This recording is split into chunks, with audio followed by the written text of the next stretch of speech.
or can reject a declared result. Yeah, but you still haven't, because when we heard about that, what we did was we placed calls to our colleagues, our correspondents who are there monitoring the development, and that's why I'm asking you, if he said he announced the results in Owerri, who were those present when it was announced? He said he released the result to the agents in Owerri and came to Abuja on account of the security situation. And I am sure it is not the first of such situation, because in Nigeria, in the past, if an election is in a tense situation, the tribunals constituted have been had to sit outside jurisdiction. What is important is that the guidelines provide on what should be done next.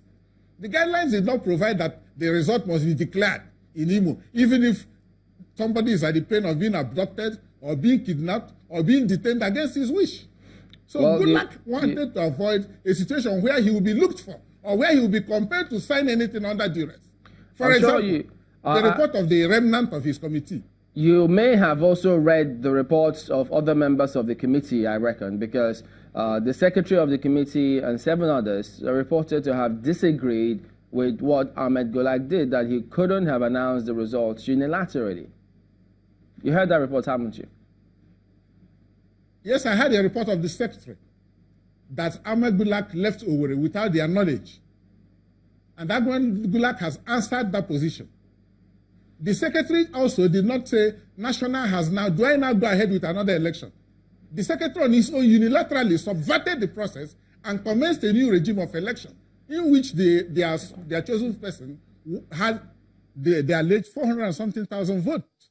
24 hours later, 200 and something thousand votes. So if the secretary was in proper frame of mind without bias, the secretary would as well have come back to Abuja to make a formal complaint to his principal, the party, not staying in Owerri and writing a result or a report, whatever he calls it. So it is not enough to say Ahmed Goodluck disappeared. You, what did you do? You ended up somewhere and wrote up a report.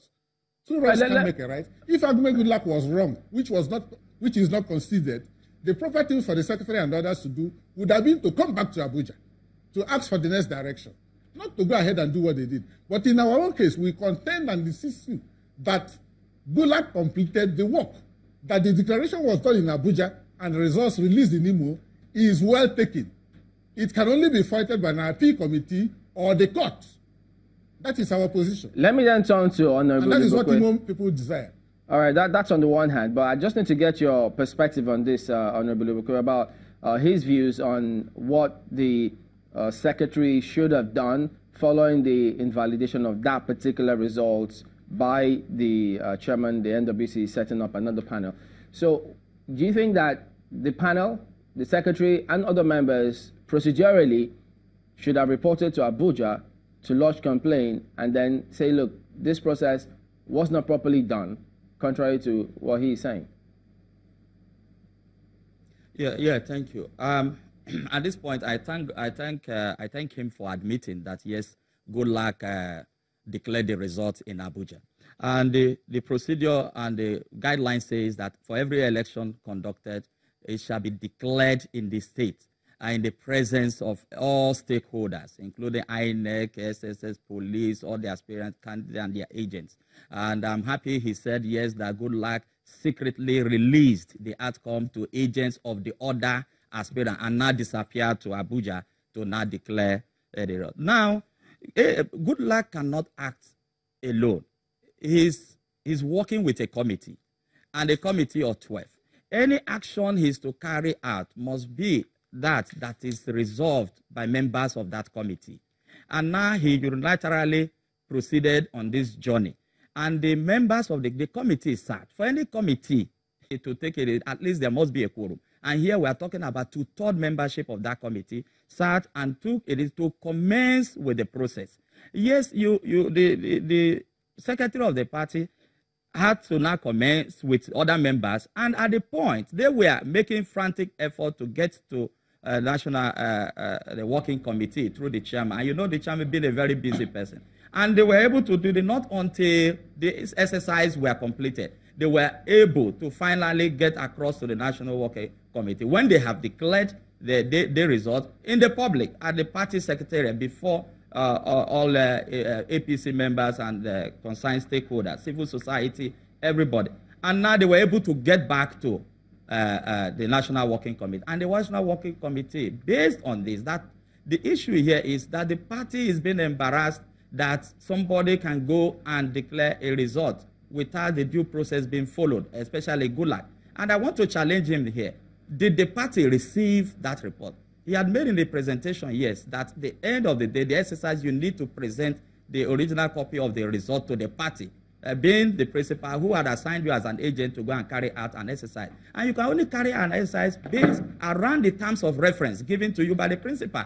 Anything you do outside that makes every activity you have there as null and void. And of course, the principal will not stand in to take the outcome of that. And which is that result could not. Let him tell us what happened at the party. Was that result submitted to the party? The party rejected it.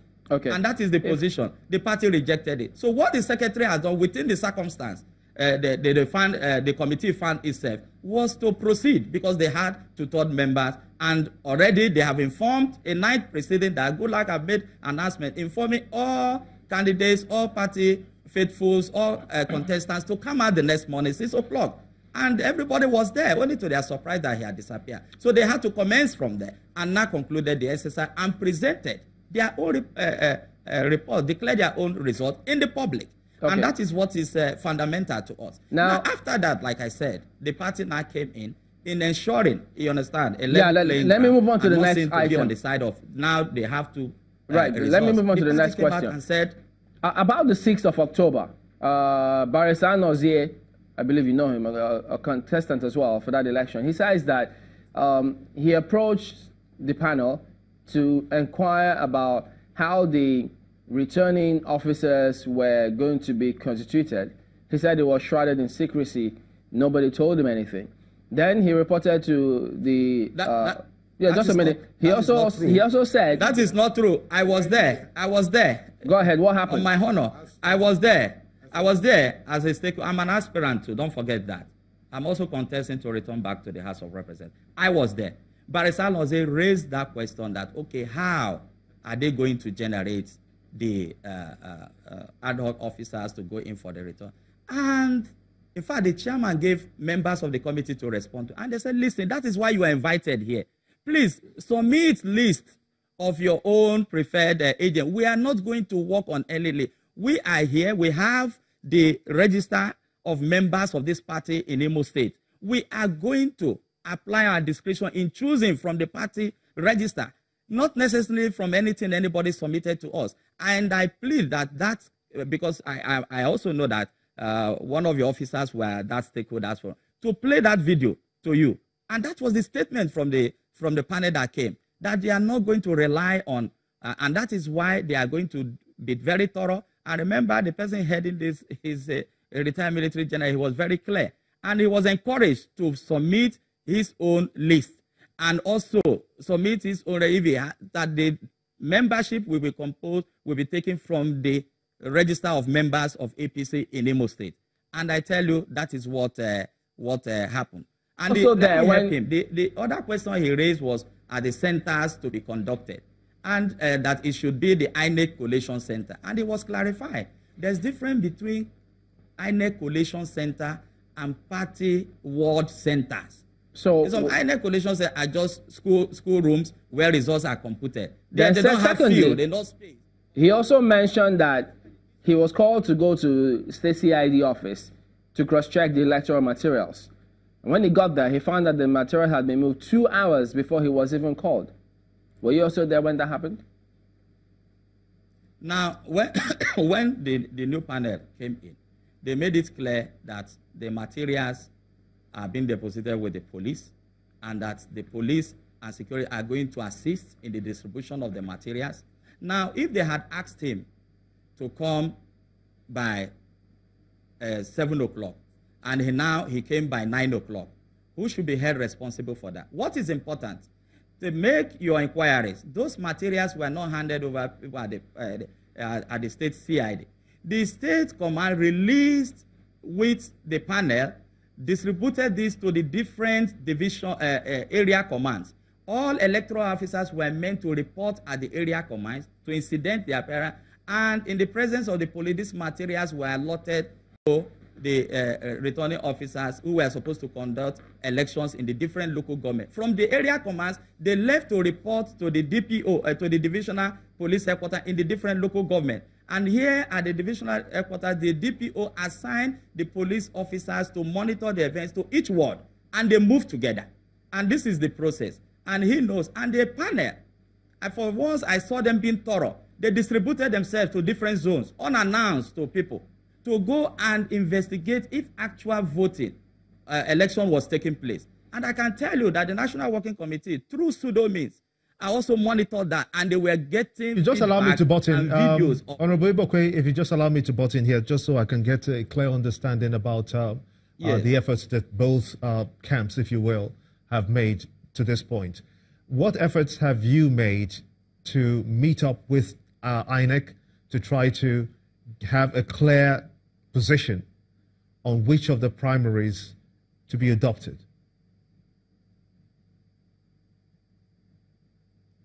Well, INEC is there as an independent body to report what they observe.